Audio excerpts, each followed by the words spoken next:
G'day, I'm Andrew Marshall with the Northern Australia Climate Program at the University of Southern Queensland, and this is a short summary of the Bureau of Meteorology's climate outlook for Queensland for the weeks and months ahead, issued on the 24th of October 2024. Now we'll take a look at the rainfall outlooks to begin with, starting with these outlook scenarios, and this is the rainfall totals that have a 75% chance of occurring for your region. So looking ahead to the 3 months from November to January as we move into the wet season for Northern Australia, we're seeing a 75% chance of up to about 50 millimetres for parts of southwestern Queensland and around 100 to 200 mils for central regions, increasing to more than 300 millimetres for parts of the far east and north. And if you'd like to drill a little deeper into the forecast, you can use this magnifying glass feature here where you can specify a location. A little box appears which breaks the forecast down into the chance of different rainfall amounts occurring. And this will give you an idea of how conditions are likely to be compared to the historical median. Just ask your local climate mate to go through this with you in more detail. Now taking a quick look at the Bureau's northern rainfall totals since the 1st of September, and areas in green indicate where more than 50 millimetres of rain has fallen. This is considered to be about the amount of rainfall required to stimulate plant growth. Now let's look at temperatures, and the differences from average for maximum temperature show warmer conditions across parts of northern and eastern Queensland and cooler conditions in parts of the west and south for the week of the 29th of October to the 4th of November. And for the following week, from the 5th to the 11th, we are expecting warmer than average conditions across the state. And here the average is calculated over the 1981 to 2018 period for this time of year. For minimum temperature, again, we're looking at a mix of warmer and cooler than average conditions across Queensland in the week ahead, and warmer than average conditions for the week of the 5th to the 11th of November.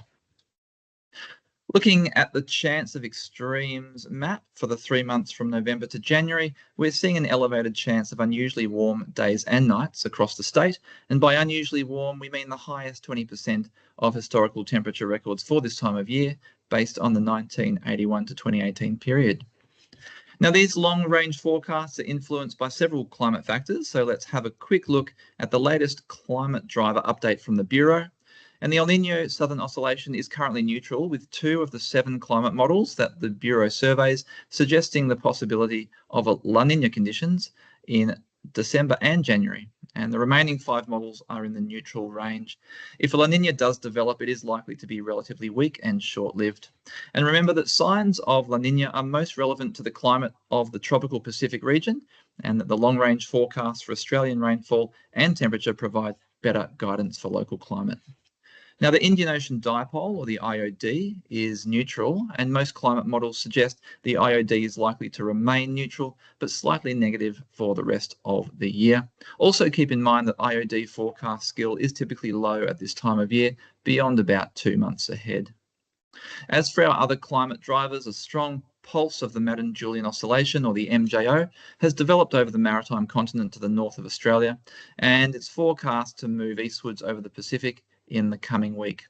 This typically influences an increase in rainfall over some parts of northern Australia, particularly the northeast at this time of year.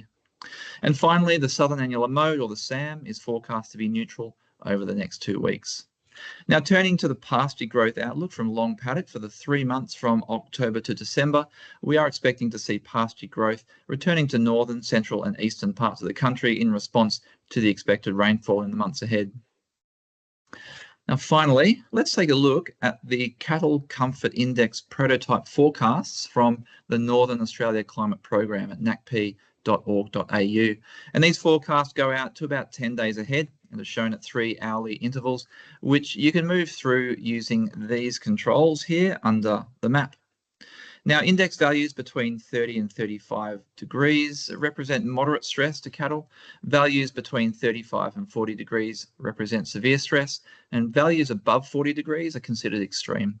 We are expecting varying heat stress conditions at times over parts of northern Australia in the days ahead. As always, for more information and updates, visit the Bureau's climate pages at bom.gov.au/climate. If you have any questions about recent conditions or the use of weather and climate forecasts, please reach out to your local climate mate. You can read more about the Northern Australia Climate Program at nacp.org.au. See you next month.